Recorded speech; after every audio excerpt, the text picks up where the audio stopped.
ప్రభు నందు ప్రియులారా, ప్రభు నామమున మీకు వందనములు. ఈరోజు మన ఆరాధనకు సహకరంగా కొలస్సీలకు రాసిన పత్రిక 2వ అధ్యాయము 13, 14, 15 వచనాలు.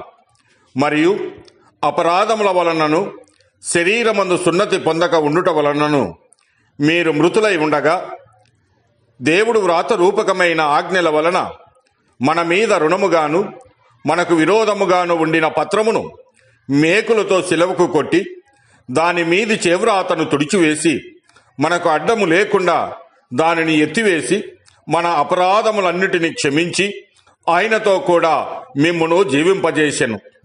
గమనించండి ప్రియులారా, మన ఆరాధనకి యోగ్యుడైన ప్రభు ఆయన గుణగణములను మనము కీర్తించుటయే ఆరాధన.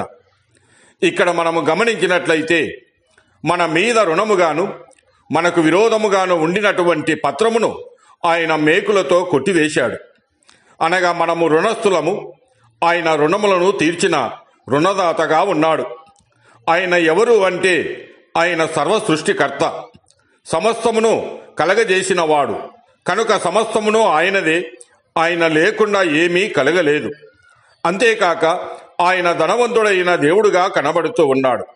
మన రుణమును తీర్చే శక్తి కలిగినవాడు. కీర్తనలు 24వ కీర్తన 1వ వచనాన్ని మనం చూసినప్పుడు భూమియు దాని సంపూర్ణతయు లోకమును దాని నివాసులను యెహోవాయే అని అంటూ ఉన్నాడు. నిజమే ప్రియులారా, సమస్తమును కలగజేసిన దేవునికే సమస్తము చెందినవి.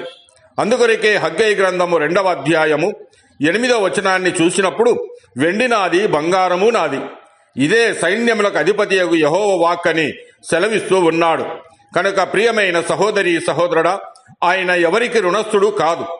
ఆయన అందరికీ అన్నిటినీ అనుగ్రహించిన దేవుడు.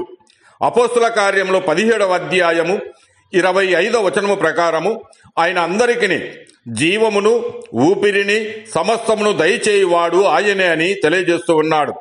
అయితే ఈ సమయంలో మానవుని గురించి ఆలోచన చేస్తే మానవుడు దేవుడు దయచేసినటువంటి సమస్తమును పోగొట్టుకున్నాడు. అనగా పోగొట్టుకున్న మానవుడిగా కనబడుతున్నాడు. అయితే మొదటి మానవుడు అయినటువంటి ఆదాం దేవుడు అనుగ్రహించిన సమస్తమును పాపము చేసి పోగొట్టుకున్నాడు.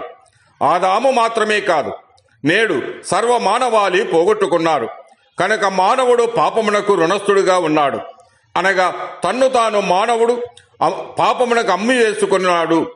రోమాపత్రిక 7వ అధ్యాయము 14వ వచనము ప్రకారము ధర్మశాస్త్రము ఆత్మ సంబంధమైనదని ఎరుగుదుము, అయితే నేను పాపమునకు అమ్మబడి శరీర సంబంధినే ఉన్నానని పౌలు గారు ఇక్కడ సెలవిస్తూ ఉన్నాడు.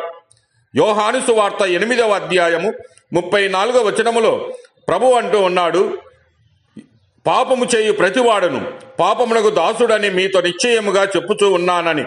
నిజమే ప్రియులారా, పాపము చేయి ప్రతివాడు ఆజ్ఞను అతిక్రమించి పాపము చేసి వాడుగా ఉన్నాడు. ఎవరు విడిపించనంత దాసత్వములో ఉన్నాడు.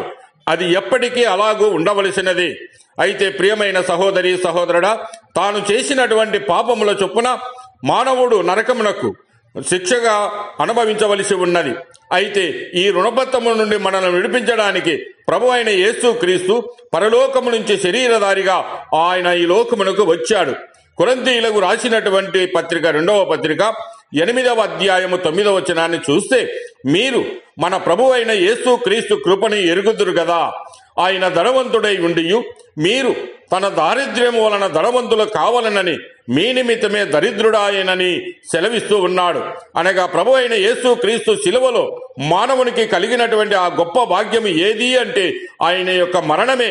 ఆయన శిలువ రక్తముతో మన పాప రుణపత్రమును తుడిచివేసి దాని మీది చేవ్రాతను తుడిచివేసి అడ్డము లేకుండా ఎత్తివేశాడు. కనుక ప్రియమైన సహోదరి సహోదరుడా, ఆయన రక్తము వలన మన పాప రుణపత్రము చించివేసినటువంటి ఆ ప్రభువుని ఈ ఉదయకాల సమయంలో మనం ఎంతగానో ఆరాధించవలసిన వారముగా ఉన్నాం. దేవుడు మిమ్మల్ని దీవించి ఆశీర్వదించునుగాక.